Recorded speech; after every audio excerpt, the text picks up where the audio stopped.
माझं नाव रश्मी आहे. डोळे उघडले तेव्हा गरिबांनी माझं स्वागत केलं होतं. पण तरीही मी आनंदी होते, कारण मी आई वडिलांच्या घरी होते. आम्ही 4 बहिणी होतो आणि माझा एक लहान भाऊ होता, जो वयाने खूपच लहान होता. माझ्यापेक्षा मोठ्या 2 बहिणी होत्या आणि मी 3ऱ्या क्रमांकाची होते. घरचे सगळे मला खूप प्रेम करायचे. आमच्या घरात अडचणी खूप होत्या, पण तरीही माझ्या आई वडिलांनी मला शिकवलं. माझ्यासाठी जे शक्य होतं ते त्यांनी केलं. माझ्या मोठ्या बहिणींना अभ्यासाची अजिबात आवड नव्हती, पण त्या शाळा पूर्ण करत होत्या. माझी सगळ्यात लहान बहीण सरकारी शाळेत शिकत होती, पण मला लहानपणापासून चांगल्या शाळेत शिकण्याची आवड होती. म्हणून वडिलांनी माझा प्रवेश एका खासगी शाळेत करून दिला होता, कारण मला सरकारी शाळेत जायचं नव्हतं. मी कायम आई वडिलांना सांगायचे की मला मोठ्या सुंदर शाळेत जायचं आहे, जिथे पुस्तकं महाग असतात, शिक्षक स्मार्ट असतात आणि शाळा खूप मोठी असते. माझे आई वडील समजून घ्यायचे की मी कशा प्रकारच्या शाळेची कल्पना करत होते. त्यांनी माझ्या शिक्षणाविषयीच्या प्रेमाला ओळखलं आणि मला नेहमीच माझा उत्साह वाढवला. माझ्यावर खूप प्रेम केलं. मग मी तरुण झाले, तरीही त्यांनी मला शिकवलं. मोठ्या 2 बहिणींचं लग्न होऊन त्या त्यांच्या सासरी गेल्या होत्या. दोघींनाही खूप चांगली सासर मिळाली होती. त्यांच्या नवऱ्यांना आणि सासरच्यांना केवळ त्यांच्याच कर्तबगारीशी मतलब होतं. हुंडा नाही, पैसे नाही, काहीही न घेता त्यांनी माझ्या बहिणींना सासरी घेतलं होतं. आई वडील स्वतःला नशीबवान समजत होते. माझ्यासाठी आणि माझ्या लहान बहिणीसाठी देखील ते असंच काहीतरी स्वप्न पाहत होते. पण मी लहानपणापासूनच लग्नाला नकार देत होते. मला शिकायचं होतं, पुढे जायचं होतं. मला गृहकृत्यांच्या बंधनात अडकायचं नव्हतं. मी स्वतःच्या पायावर उभी राहू इच्छित होते. नोकरी करायची होती. माझ्या आई वडिलांनी माझ्या प्रत्येक गोष्टी मान्य केल्या होत्या. त्यामुळे मला वाटलं की ते माझं लग्न लवकर लावणार नाहीत आणि माझ्या इच्छेविरुद्ध तर नक्कीच नाही. पण तसं काही झालं नाही. जेव्हा माझं पदवी शिक्षण पूर्ण झालं तेव्हा त्यांनी माझ्यासाठी एक स्थळ ठरवलं. त्यांनी मला सांगितलं, बाळा, ही आपल्या इज्जतीची गोष्ट आहे. आता तुला लग्न करावंच लागेल. ज्या घरातून स्थळ आलं होतं ते माझ्या वडिलांचे ओळखीचे लोक होते. मुलगा चांगला होता, शिकलेला होता, पण तो बहुतांश वेळ शहराबाहेरच नोकरी करत असे. आई वडिलांना त्याचं काहीच वाटलं नाही. त्यांना वाटत होतं की असा मुलगा आपल्या मुलीसाठी योग्यच आहे. त्यांनी माझी संमती न घेता लग्न ठरवलं. मी खूप विनवणी केली. मला अजून शिकायचं आहे, पण त्यांचं म्हणणं होतं, ग्रॅज्युएशन झालं की आता पुढे काय करणार? लग्न करून सासरी जायचं आहे. त्यांना वाटत होतं की मी सासरी आनंदी राहावी, जसं माझ्या बहिणी आनंदी आहेत. त्यांनी देखील अशीच अपेक्षा माझ्याकडूनही ठेवली होती. माझं मन मोडलं होतं, पण मी त्यांच्या इच्छेचा मान राखला, कारण त्यांनी लहानपणापासूनच मला खूप काही दिलं होतं. मी त्यांच्या सर्व मुलींमध्ये सगळ्यात लाडकी होते. म्हणून मी त्यांची इच्छा पूर्ण केली आणि पुढे शिकायचं स्वप्न सोडलं. माझं स्वप्न होतं की माझी सरकारी नोकरी लागावी, पण त्यासाठी वेळ हवा होता. पण घरच्यांना हे मान्य नव्हतं. त्यांना फक्त माझं लग्न करून द्यायचं होतं. मला वाटलं की सासरचे लोक शिकलेले आहेत. कदाचित माझा नवरा मला पुढे शिकण्याची, नोकरी करण्याची संधी देईल. मी माझं शिक्षण सोडलं होतं आणि मनात एकच आशा होती, जर माझं नशीब चांगलं असेल तर कदाचित माझा नवरा माझ्या इच्छा पूर्ण करायला मदत करेल. सध्या माझ्या लग्नाची तयारी सुरू झाली होती. माझ्या लग्नाचा आनंद साजरा करण्यासाठी माझ्या 2 विवाहित बहिणी घरी आल्या होत्या. आई वडिलांनी जरी मोठ्या बहिणींना हुंडा न दिला असला तरी माझ्यासाठी हुंड्याची तयारी सुरू झाली होती, कारण यावेळी सासरच्या लोकांनी हुंडा नाकारलेला नव्हता. घरच्यांनी एक एक करून सर्व तयारी करून घेतली होती आणि मग माझ्या लग्नाचा दिवस आला. मी सासरी आले. इथे माझ्या नवऱ्याशिवाय सासरे आणि एक तरुण नणंद होती. जेव्हा मी सासरी आले तेव्हा मला लक्षात आलं की इथलं वातावरण माझ्या माहेरच्या वातावरणापेक्षा खूप वेगळं आहे. मला डोक्यावरून पदरही हटवू दिला गेला नव्हता. सर्व पाहुणे गेल्यावर मला थेट खोलीत पाठवण्यात आलं. पहिल्या रात्रीच नवऱ्याचं वागणं खूप विचित्र वाटलं. ते खोलीत आले पण काही नाही बोलले, ना प्रेमाने संवाद साधला.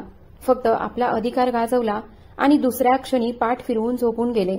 त्याचं वागणं पाहून मला काहीच वाटलं नाही की ते खरंच शिकलेले असतील, कारण शिकलेल्या लोकांमध्ये काही शिष्टाचार असतो, सभ्यता असते. आता जे काही होतं, जसं काही होतं, तोच माझा नवरा होता आणि तेच माझं घर होतं. मला या लोकांना आपलं मानायचं होतं आणि त्यांच्या पद्धतीनेच वागायचं होतं. दुसऱ्या दिवशी सकाळी मी झोपेतून उठले आणि फ्रेश होण्यासाठी जाणार इतक्यातच माझी सासू जोरजोराने दार वाजवू लागली.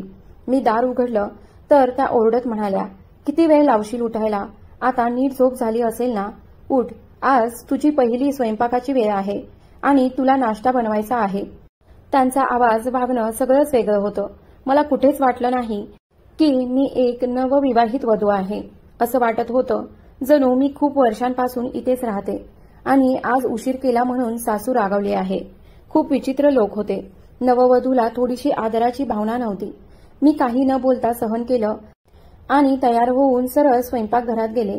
आज माझा पहिला दिवस होता आणि मी सगळ्यांसाठी नाश्ता तयार केला.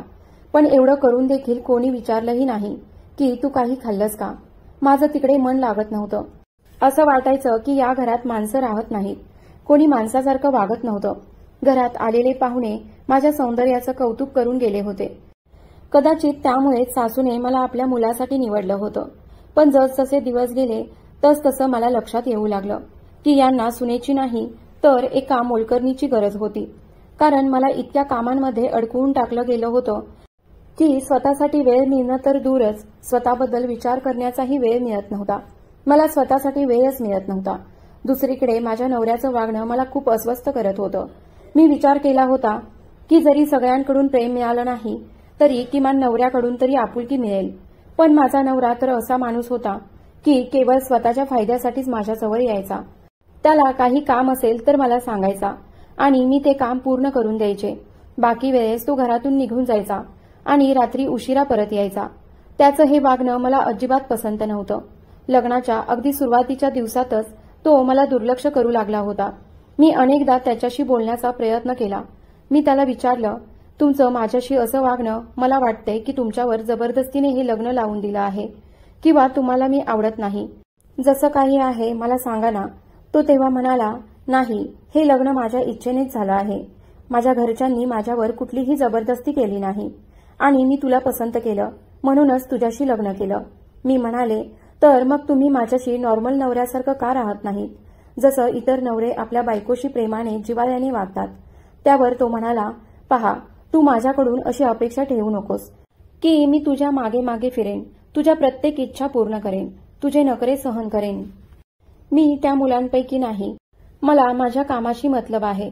मी कायम माझ्या कामावर लक्ष केंद्रित करतो. बाईचं काम म्हणजे आपल्या नवऱ्याची सेवा करणं, सासरच्यांचा सांभाळ करणं आणि मुलांची योग्य प्रकारे परवरिश करणं. तूही हे सगळं समजून घेतलं आणि घरच्या वातावरणात जुळवून घेतलंस तर तुला कुठलीच अडचण येणार नाही. मी म्हणाले, तुम्ही काय बोलताय? तुम्हाला खरंच वाटतं का की बाईचं आयुष्य फक्त नवऱ्याची सेवा करणं, सासरच्यांची देखभाल करणं आणि मुलं जन्माला घालणं एवढंच असतं का? तो खांदे उडवत म्हणाला, हो, काहीसं तसंच असतं. मी म्हणाले, नाही, हे तसंच नसतं. बाईच्या देखील काही इच्छा असतात, स्वप्न असतात.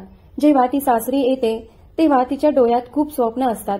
सगळ्यात मोठं स्वप्न म्हणजे तिला तिच्या नवऱ्याकडून भरपूर प्रेम, आदर आणि मान सन्मान मिळावा. पण तुम्ही तर माझ्याकडे डुंकून देखील पाहत नाही. मला तर वाटतंय की तुम्ही शिकलेलेच नाहीत, कारण शिकलेल्यांची विचारसरणी अशा प्रकारची नसते. तुम्ही फारच विचारहीन आहात. माझ्या या उत्तरावर तो फारच रागावला आणि चिडून म्हणाला, तू तर काय अपेक्षा करतेस की मी तुझ्या पायाशी बसून राहू? तू माझ्याकडून काही अपेक्षा ठेवू नकोस. जर इथे राहायचं असेल तर माझ्या आणि माझ्या घरच्यांच्या नियमाप्रमाणेच वागावं लागेल, नाहीतर तू तुझ्या माहेरी जाऊ शकतेस. संजीवने हे काय बोलून गेला होता? त्याच्या या बोलण्याने माझ्या पायाखालची जमीनच सरकली होती. इतकं सहजपणे त्याने हे सगळं सांगितलं होतं की तू तुझ्या घरी निघून जा. तेव्हा मला कळून चुकलं की या घरात फारच संकुचित विचारांचे लोक आहेत.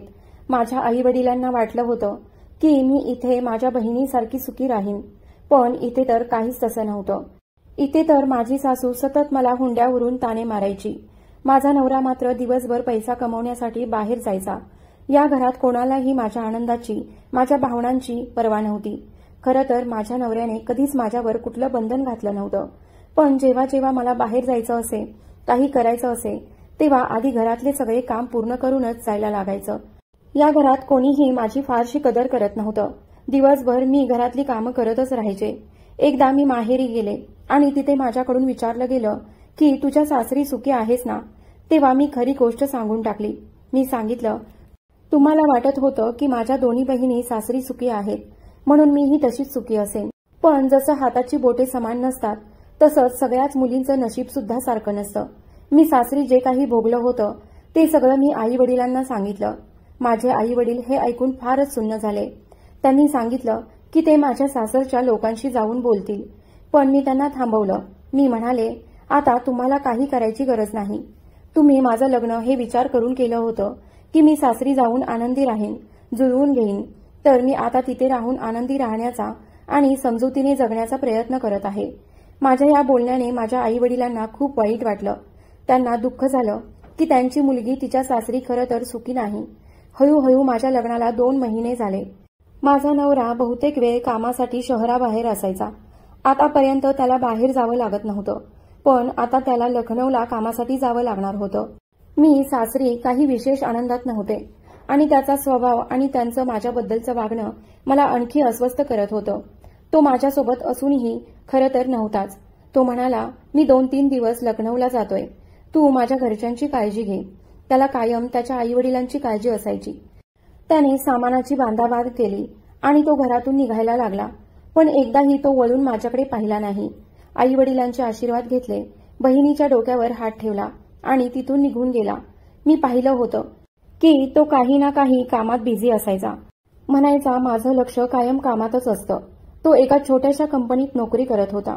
पण ही कंपनी नेमकी काय करते आणि तो नेमकं काय काम करतो हे मला अजिबात माहीत नव्हतं आणि कोणी सांगतही नव्हतं. मी पाहिलं होतं की घरात तो एकटाच कमवत होता, पण तरीही घरात फारसं चांगलं चाललं नव्हतं. हे सगळे लोक केवळ चांगले असल्याचा दिखावा करत होते. इथे तर जेवणही अगदी साधंसं बनवायचं.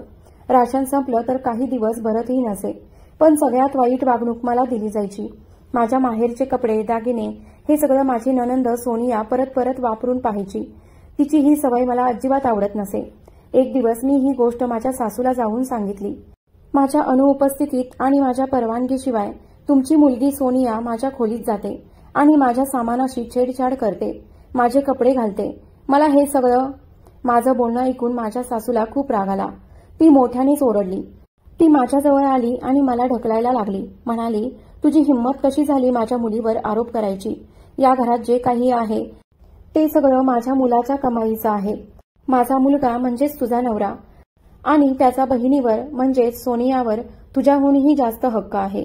आणि हो, तोंड जरा सांभाळून उघडायचं, नाहीतर संजीवला फोन करून तुझ्या वागणुकीची सगळी कहाणी सांगून टाकेन.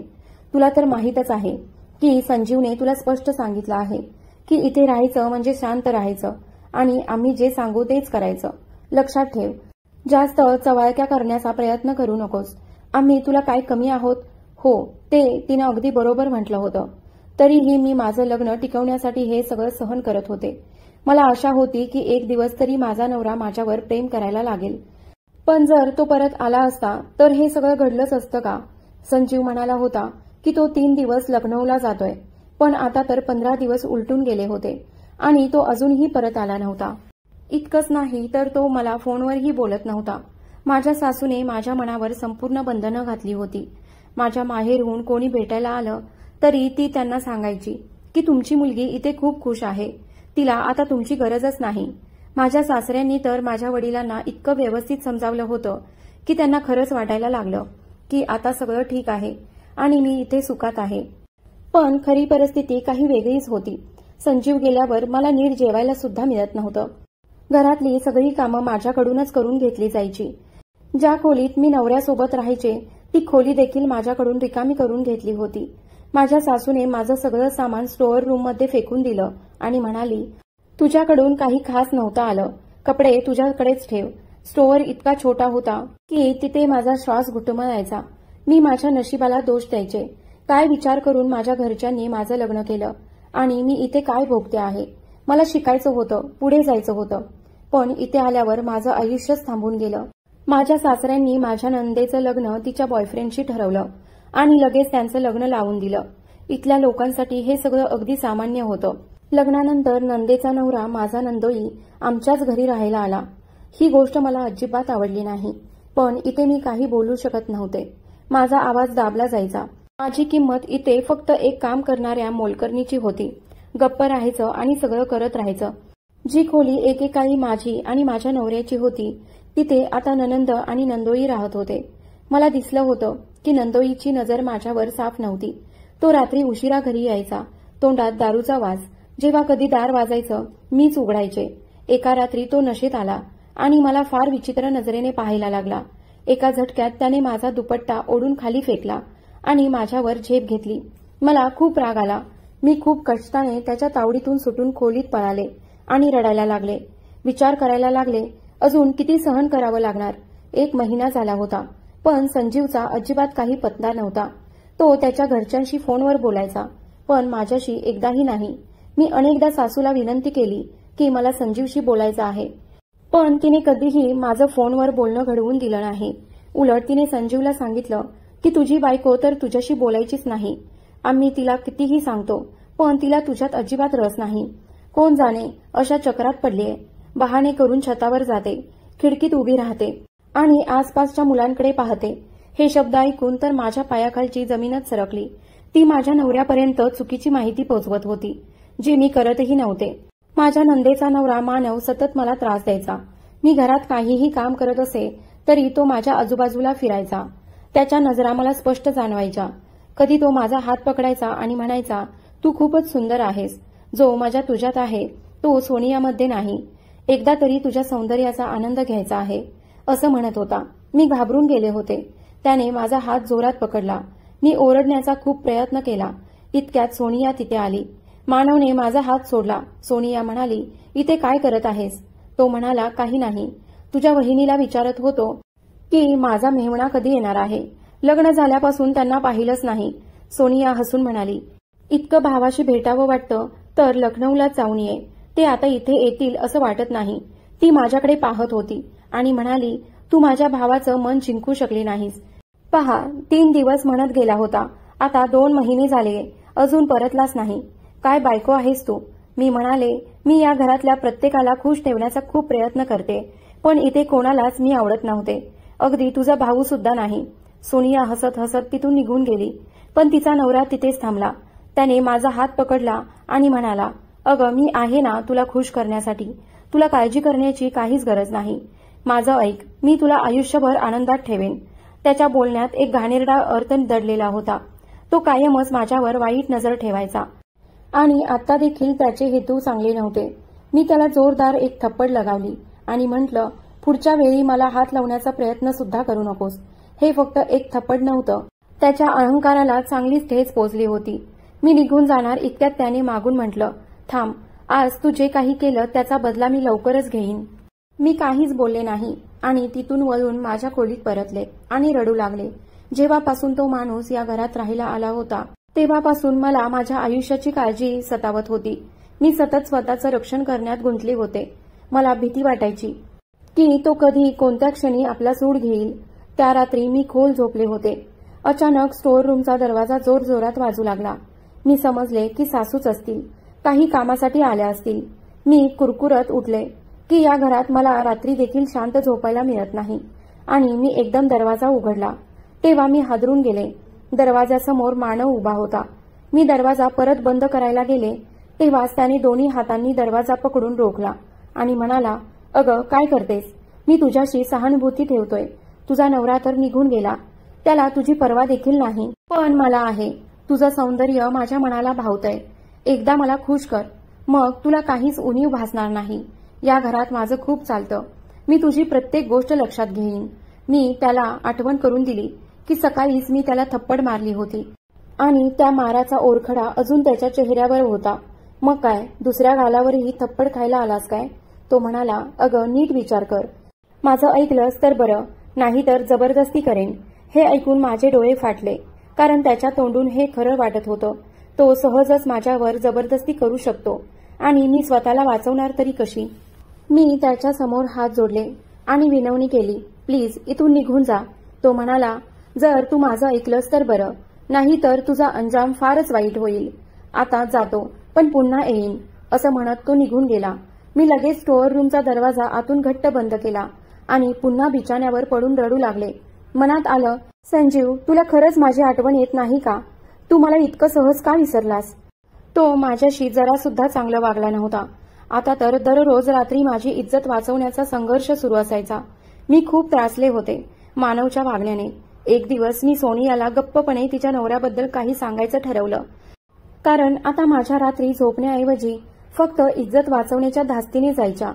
वरच्या परमेश्वराने रात्र विश्रांतीसाठी निर्माण केली होती, पण माझ्यासाठी ती इज्जत जपण्यासाठी झाली होती. मी वारंवार दरवाजा तपासायचे. स्टोअर रूमचं दार नीट बंद आहे ना, कधी उघडं राहून मानव आत येईल आणि काही चुकीचं करील अशी भीती सतत मनात राहायची. त्यावर सोनिया म्हणाली, पप्पा, तुम्हाला माहित नाही, ही तुमच्या जावयावर आरोप करत आहे. त्याचं वागणं ठीक नाही. स्वतःच्या नवऱ्याला तर हातात ठेवू शकत नाही आणि आली आहे माझ्या नवऱ्यावर आरोप करायला. मी जोरजोरात ओरडत होते, सोनिया, मला सोड, मला जाऊ दे. पण माझ्या सासूनेही मला शिव्या शाप दिल्या. ती म्हणाली, स्वतःचं चारित्र्य ठीक नाही आणि आरोप दुसऱ्यांवर करते. सोनिया, चल, आजच हिचा कायमचा निकाल लावूया. हिचं डोकं भिंतीवर आपटून ठेचून टाक. तसंही हिने माझ्या मुलाला खूप त्रास दिला आहे. आम्हाला वाटलं होतं की हुंड्यात भरपूर काही घेऊन येईल, पण आली तर साधेसुधे कपडे आणि निकृष्ट फर्निचर घेऊन. जर तू चांगला हुंडा घेऊन आली असतीस तर तुला इथे सन्मान मिळाला असता. सोनियाने माझे केस अजून जोरात ओढले आणि ती मला ढकलणारच होती. इतक्यात माझ्या सासऱ्यांनी तिला रोखलं आणि म्हणाले, काय करत आहेस बाळा, सोड तिला. माझ्या सासऱ्यांनी सोनियाकडून मला वाचवलं आणि मला म्हणाले, तू आपल्या खोलीत जा. सामान्यपणे ते माझ्या गोष्टीत कधी बोलायचे नाहीत, पण आज त्यांनी स्वतःच्या डोळ्यांनी पाहिलं होतं की माझ्यावर काय अन्याय होतोय, म्हणून त्यांनी मला वाचवलं. माझे सासरे त्यांच्या बायकोसमोर जास्त बोलत नसत, पण कधी त्यांना खूप राग आला तर ते त्यांना चोपही द्यायचे. म्हणूनच माझी सासू त्यांच्यासमोर कधीच गोंधळ घालायची नाही. मी खोलीत जाऊन फार रडत होते. सोनियाने माझे केस इतक्या जोरात ओढले होते की माझं डोकं ठणकायला लागलं होतं. माझ्या आयुष्याची चीड वाढू लागली होती. मी कधी काय होते आणि इथे आल्यावर काय बनून गेले. संजीव सारख्या माणसाशी लग्न करून मी फार मोठी चूक केली. त्यांना कधी जाणवलंच नाही की मी त्यांची पत्नी आहे आणि नाही त्यांना जाणवत होतं की त्यांच्या घरातल्या लोकांकडून मी किती अत्याचार सहन करत आहे. हे सगळं मी त्यांच्यामुळेच सहन करत होते, कारण मला आशा होती की कधीतरी ते बदलेल, मला स्वीकारतील. पण आता खूप झालं. आता त्यांची वाट बघणं बंद करायचं आहे. त्यांना माझ्याशी खरंच प्रेम असतं तर ते परत आले असते. असं कोणतं काम असतं जो इतकं लांबलेलं असतं. खरं तर त्यांना मी कधीच आवडली नव्हते. त्यांनी कधी मला मोकळ्या मनाने स्वीकारलंच नव्हतं. हे लोक स्त्रीला फक्त दुसऱ्याची जुनी चप्पल समजतात. मी इथून कुठं जाऊ, कसं निघू, काहीच सुचत नव्हतं, कारण आता इथे थांबणं फारच कठीण झालं होतं. माझी सासू माझ्यावर फार कडक नजर ठेवायची. ती मला कुठेही जाऊ द्यायची नाही. तिला भीती वाटायची की जर मी इथून पळून गेले आणि माझ्या आईवडिलांना इथल्या गोष्टींबद्दल सांगितलं तर ते काहीतरी कारवाई करतील आणि त्याचा फटका सगळ्या घराला बसेल. पण मला काहीही करून एक संधी साधून इथून निघून जायचं होतं. माझी सासू घराच्या मुख्य दरवाजाला मोठं कुलूप लावून ठेवायची. मी खूप त्रास सहन करत होते आणि मग तो दिवस आला जेव्हा माझ्यासोबत अजून मोठा अन्याय होणार होता. त्याच रात्री मानव घरी आला आणि त्याच्या बायकोने त्याला सांगितलं की मी त्याच्यावर आरोप केला आहे. त्याने ठरवून टाकलं की आता तो माझ्यावर सूड घेणार आणि रात्री सगळे झोपल्यावर हळूहळू माझ्या खोलीचं दार ठोठावलं जाऊ लागलं. माझ्या काळजाचा ठोकाच चुकला, कारण मला समजलं होतं की तोच आहे, म्हणून मी दरवाजा उघडलाच नाही. मी खोलीत शांत बसून राहिले, पण तो जोरजोरात ओरडत होता, दरवाजा उघड, तू बरं केलं नाहीस, माझी तक्रार माझ्या बायकोकडे केलीस. बरं झालं तिने तुझ्यावर विश्वास ठेवला नाही, पण आज मी तुला सोडणार नाही. त्याचं ओरडणं इतकं भयानक होतं की माझ्या अंगात भीती भरली. तो म्हणत होता, जर तू दरवाजा उघडशील तर कदाचित वाचशील, पण नाही उघडलास तर परिणाम खूप वाईट होतील. माझ्या मनात आलं की कदाचित दरवाजा उघडल्यास मी काही वाचू शकेन. मी हळूहळू दबक्या पावलांनी दरवाजाजवळ गेले. घाम पुसत भीतीने दरवाजा उघडला आणि तो मला ढकलत आत आला. त्याने माझ्यावर जबरदस्ती करण्याचा प्रयत्न केला. मी जोरजोरात किंचाळत होते. कदाचित कुणीतरी उठेल आणि मला वाचवेल, पण कुणीच आलं नाही. बहुधा सगळे खोल झोपेत होते. मी खूप रडत होते, स्वतःला वाचवण्याचा प्रयत्न करत होते. तो सतत म्हणत होता, आज मी तुला सोडणार नाही. सकाळच्या थप्पडचा आणि तुझ्या आरोपांचा बदला घेऊनच राहीन. तो मला बिछाणावर ढकलून माझ्यावर जबरदस्ती करत होता. मी त्याला दूर ढकलण्याचा प्रयत्न करत होते, पण माझं काही चालत नव्हतं. तेव्हा मी शेजारी ठेवलेला काचेचा ग्लास उचलला आणि संपूर्ण ताकदीने त्याच्या डोक्यावर मारला. तो तिथेच बसून जोरजोरात ओरडायला लागला. माझ्या हातात एक चांगली संधी होती. मी ताबडतोब उठले आणि धावत माझ्या सासूच्या खोलीकडे गेले. सगळे अजून झोपेतच होते. मग मी पटकन त्यांच्या खोलीतून मुख्य दरवाजाची मोठी चावी उचलली. माझ्या सासूला जाणवलं की कोणीतरी धावत येतंय. तर ती दचकून उठली आणि ओरडली, "अगं कुठं चाललीस? अगं काय करते आहेस?" माझी सासू ओरडली, पण या खेळाचा शेवट मी एका मिनिटातच करून टाकला. मी चावी घेऊन थेट दरवाजापर्यंत पोहोचले, कुलूप उघडलं आणि रात्रीच्या अंधारात झटपट घरातून बाहेर पडले. बाहेर पडल्यानंतर मला वाटलं की मी यशस्वी झाले आहे. मी रस्त्यावर धावतच होते. मला काहीच माहीत नव्हतं माझं पुढे काय होणार आहे, मला कोण भेटणार आहे, कोण माझी मदत करणार आहे. मी मागे पुढे काहीही न पाहता त्या नरक समान घराशी सगळी नाती तोडून माझ्या माहेरच्या दाराशी पोहोचले. रात्रीचे सुमारे 2 वाजले होते. मी जोरजोरात दरवाजावर ठोठावू लागले. मी रडतच होते. चेहऱ्यावर आलेला घाम पुसत होते. पायात चप्पल देखील नव्हती. मी माझी इज्जत आणि जीव वाचवत तिथून कसाबसा पळ काढून आले होते. हे सगळं मी इतक्या घाई गडबडीत केलं, पण शेवटी मी माझ्या आई वडिलांकडे पोहोचले. दरवाजावरील आवाज ऐकून माझे वडील घाबरतच बाहेर आले. मला पाहून ते अवाक झाले. "अगं तू इथे इतक्या रात्री आणि अशा अवस्थेत?" ते मला आत घेऊन गेले. दरवाजा बंद केला आणि मला जवळ घेत विचारू लागले, "काय झालं मुली?" मला काही कळेनासं झालं होतं, पण मी माझ्या घरच्यांना सगळं सांगून टाकलं. माझ्या सासरी माझ्यासोबत काय घडलं होतं. माझ्या आई वडिलांना खूप अपराधी वाटलं. "आमच्या चुकीच्या निर्णयामुळे तुझं संपूर्ण आयुष्य बर्बाद झालं, याची आम्हाला लाज वाटते," असं त्यांनी म्हटलं. "आम्ही तुझ्या सासूच्या घरी अनेक वेळा आलो होतो, पण त्यांनी सांगितलं की तू खूप खुश आहेस, आमच्याशी भेटायला वेळ नाही. आम्ही समजलो की आमची मुलगी सासरी सुखात आहे, म्हणून आम्ही पुन्हा विचार केला नाही. पण आम्हाला कुठे माहीत होतं की ते लोक इतके नीच असतील." माझ्या वडिलांनी सांगितलं की मी उद्या सकाळीच पोलीस स्टेशनमध्ये तक्रार देईन. मी म्हणाले, "नको पप्पा, काही करू नका. मला बदनामी नको आहे. लोक काय बोलतील, हेच विचार करतील की मीच काहीतरी चुकीचं केलं. माझं तिकडे आता काही उरलेलं नाही. फक्त मला पुन्हा त्या नरकात पाठवू नका." आई वडिलांनी मला वचन दिलं, "तू आता आमच्या जवळच आहेस. तुझं संरक्षण आम्ही करू. आता तुला कोणीही त्रास देऊ शकत नाही." माझ्या माहेरी येऊन 1 आठवडा झाला होता. सासरच्या कोणाचाही काहीच प्रतिसाद नव्हता. मी अजूनही कायदेशीररित्या त्यांची पत्नी होते, पण आता मी ठरवलं होतं की या नात्याने मला कधीच काही दिलं नाही. जो नवरा कधी माझ्या दुःखात सहभागी झाला नाही, जो मला सोडून गेला, त्याच्याशी जोडलेलं कोणतंच नातं मला आता नको आहे. मी ठरवलं, आता माझं भविष्य मी स्वतः घडवणार. मी पुन्हा शिक्षण सुरू करणार, अभ्यास करणार आणि यशस्वी होणार. मी माझ्या आई वडिलांचा आधार होईन. मी अभ्यासात लक्ष घालायला सुरुवात केली. सगळ्या दुःखांना, सगळ्या बोजांना मी माझ्या मनातून दूर फेकून दिलं. आता फक्त एकच उद्दिष्ट होतं, स्वतःसाठी जगणं. माझ्या सासरच्या लोकांनी पुन्हा कधी माझ्याकडे वळून देखील पाहिलं नाही. मी रात्र दिवस मेहनत केली. माझ्या वडिलांनी मला पूर्ण मोकळीक दिली. "आता तुला जेवढं शिकायचं आहे तेवढं शिक. आम्ही तुझं स्वप्न अडवणार नाही." माझं दुःख ऐकून ते स्वतःलाच दोष देत होते. ईश्वराच्या कृपेने वेळ बदलला आणि एक दिवस असा आला की मला सरकारी शाळेत शिक्षिकेची नोकरी मिळाली. माझा पगार चांगला होता. मी माझ्या पायावर उभी राहिले. आता माझ्या जगण्याला अर्थ होता, आत्मविश्वास होता. त्या शाळेचे प्राचार्य खूप चांगले होते. त्यांनी माझ्या कामाची नेहमीच प्रशंसा केली. ऐकलं होतं की त्यांच्या पत्नीचं निधन झालंय. कधी कधी त्यांची लहान मुलं शाळेत यायची. ती खूप गोंडस होती. शाळेत फिरत असायची. एक दिवस मी त्यांच्याशी बोलण्याचा प्रयत्न केला. माझा स्वभाव त्यांना आवडला आणि जेव्हा जेव्हा ते यायचे तेव्हा माझ्या जवळच यायचे. ती मुलं माझ्याशी नेहमीच भेटायला यायची. माझं आणि त्या मुलांचं नातं खूप खास झालं होतं. प्राचार्य कुणाल सर हे सगळं बघून खूप खुश असायचे. एके दिवशी त्यांनी मला सांगितलं, "माझी मुलं शाळेत अनेक वेळा आली आहेत, पण कधीच कोणत्याही शिक्षिकेशी इतकी जोडली गेली नाहीत जितकी तुमच्याशी झाली आहेत. ते घरी जाऊन तुमच्या कौतुकात रमतात, म्हणतात की तुम्ही खूप छान आहात, त्यांची काळजी घेता." मी हसून उत्तर दिलं, "सर, मला मुलं खूप आवडतात. मी इथेही त्यांच्यासोबत अगदी मनमोकळेपणाने राहते. त्यांना माझं बोलणं खूप आवडलं." एके दिवशी शाळेत एक स्त्री आली जी माझ्या सासरच्या घराजवळ राहते.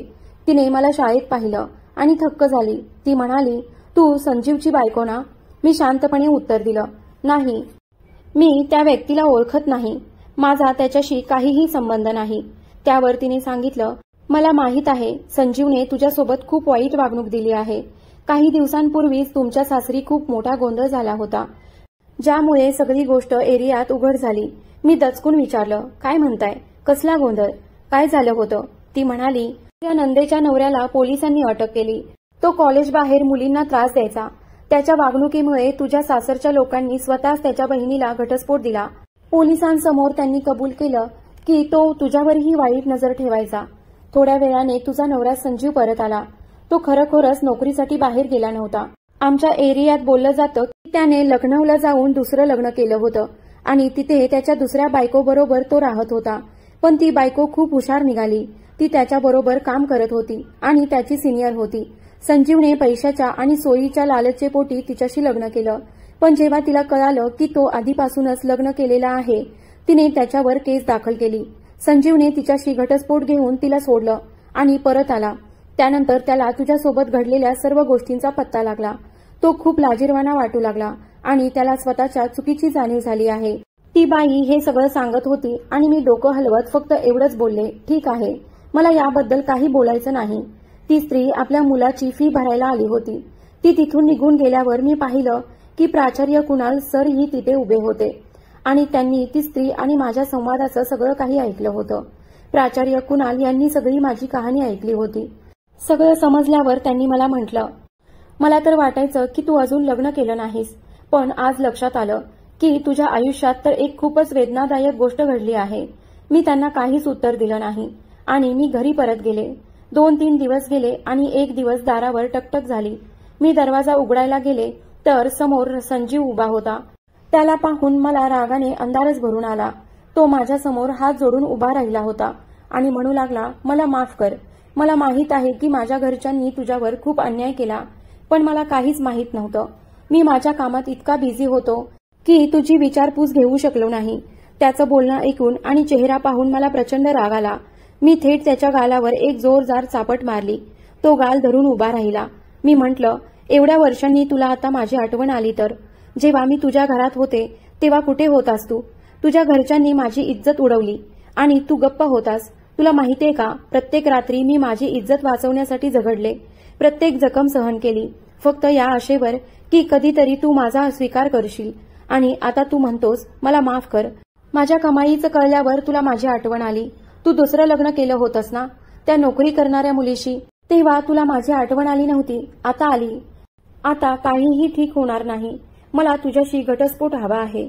मी तुझ्याशी सगळे संबंध कायमचे संपवते. संजीव रडायला लागला आणि म्हणाला, प्लीज माझं ऐक, मला माफ कर. त्याचा आवाज वाढला, त्यामुळे माझे बाबा आणि भाऊ देखील बाहेर आले. त्यांनी त्याला हटकावण्याचा प्रयत्न केला, पण तो हट्टाने ओरडू लागला, मी माझ्या बायकोला घेऊनच इथून जाईन. आमच्या एरियातले सगळे लोकही गोळा झाले.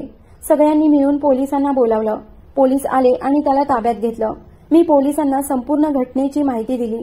काही दिवसातच माझा त्याच्याशी घटस्फोट झाला. आता मी मन लावून माझी नोकरी करत होते. माझ्या कमाईमुळे माझ्या घरची परिस्थिती सुधारू लागली. हो, माझा घटस्फोट झाला होता, पण प्राचार्य कुणाल मला नेहमी हसतमुख पाहायचे. त्यांची मुलं रोज माझ्यासाठी शाळेत यायला लागली होती. शाळा संपल्यावर ती माझ्याशी बोलायची, खेळायची. मी त्यांना स्वतःच्या हाताने जेवायला घालायचे, कारण मला माहीत होतं की त्यांना आईचं प्रेम मिळालं नाही. ही गोष्ट कुणाल यांच्या लक्षात आली होती. एक दिवस त्यांनी मला म्हटलं, मी तुझ्याशी लग्न करू इच्छितो, तू माझ्या आयुष्यात येशील का? मी त्यांचं ऐकून आश्चर्यचकित झाले.